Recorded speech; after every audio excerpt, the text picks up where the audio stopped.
Assalamualaikum warahmatullahi wabarakatuh. Perkenalkan nama saya Muhammad Maulana yang akan menjelaskan materi baru yang berjudul implementasi kinerja dalam manajemen SDM yang akan menjelaskan materi berikut ini. Materi yang pertama adalah tingkat kinerja yang dibagi tiga. Yang pertama kinerja organisasi, kedua kinerja proses, dan ketiga kinerja individu atau pekerjaan. Yang pertama adalah kinerja organisasi, pendapat hasil pada tingkat unit analisis organisasi kinerja pada tingkat organisasi ini terkait tujuan organisasi, rancangan organisasi, dan manajemen organisasi. Yang kedua kinerja proses.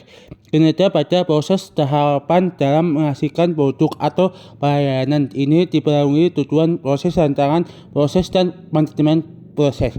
Yang ketiga adalah kinerja individu atau pekerjaan yang pencapaian aktivitas pada tingkat pegawai atau pekerjaan ini dipenuhi tujuan pekerjaan, rancangan pekerjaan, dan manajemen pekerjaan serta karakteristik individu. Romler dan List 1995.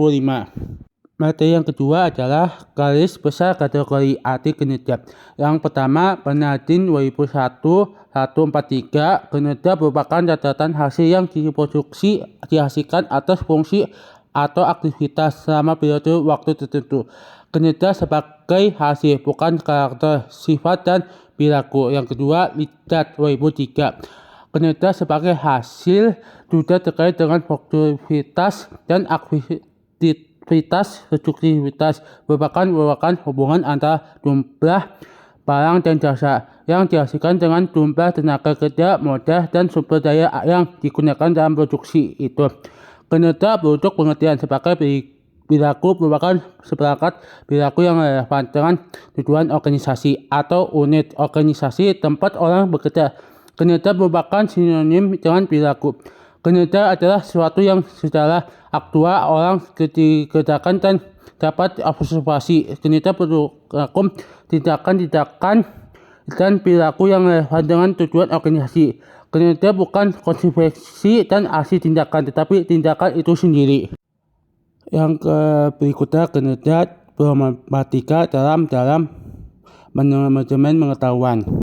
Definisi kinerja yang para ahli pertama Louis Adolphe 1981 kinerja pencapaian hasil. Yang kedua Interplan 1999 kinerja terkait operasi, aktivitas, program, dan misi organisasi.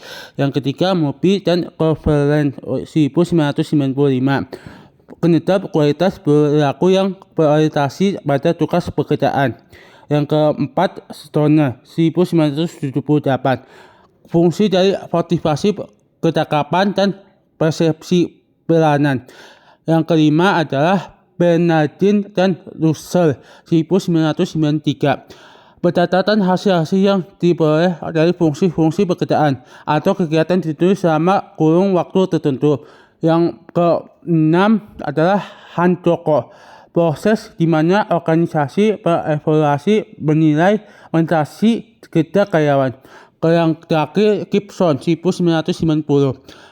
Seseorang ditentukan oleh kemampuan dan motivasi untuk melaksanakan pekerjaan. Yang keempat adalah unsur yang terdapat dalam bekerja yang dibagi 6. Yang pertama hasil fungsi pekerjaan.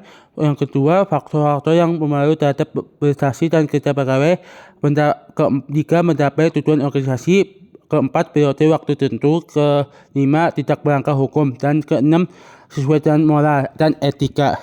Materi yang kelima adalah pekerjaan dan kinerja organisasi. Fungsi pekerjaan atau kegiatan yang terkait kinerja organisasi perusahaan yang dibagi 5. Yang pertama strategi organisasi, kedua pemasaran, ketiga operasional, keempat SDM, dan kelima keuangan. Materi berikut adalah indikator kinerja organisasi yang dibagi 7. Yang pertama, performa harus menghasilkan dan semangat untuk menghasilkan nilai. Yang kedua, harus dapat diukur sehingga input dan output dapat dikuantifikasi. Yang ketiga, unit dan personel yang diukur kinerja harus memanggil prosedur penilaian dengan berdasar minimal. Yang keempat, hasil penilaian dapat dikomunikasikan segera. Yang kelima, sedia mekanisme bergabungan hasil penilaian kinerja dengan feedback dan learning. Yang keenam, terhubung efektif dengan kebijakan intensif dan kebijakan pegawai. Yang terakhir adalah bersifat seimbang antara orientasi keberhasilan jangka pendek dan panjang. Materi yang terakhir, faktor meningkatkan kinerja yang dibagi dua. Yang pertama pendorong dibagi dua lagi, yang menghambat dibagi 4. Yang pendorong adalah yang pertama audit intelektual kebutuhan memonitor dan mengatur model intelektual perusahaan. Yang kedua audit model intelektual perilaku tim dan terdiri atas ahli strategi, organisasi, keuangan, SDM, analisis pengetahuan properti intelektual dan pemasaran. Yang berikutnya menghambat yang dibagi 4. Yang pertama masalah yang ada dalam sistem pengukuran manajemen pengetahuan itu sendiri. Yang kedua sulit mengidentifikasi hubungan langsung antara inisiatif manajemen pengetahuan dengan promosi perusahaan.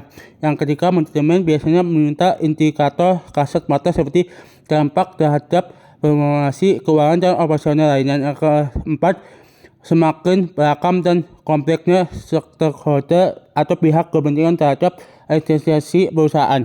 Makasih semua udah menjelaskan saya tentang materi implementasi kinerja dalam manajemen SDM. Like, subscribe, dan komen ya guys.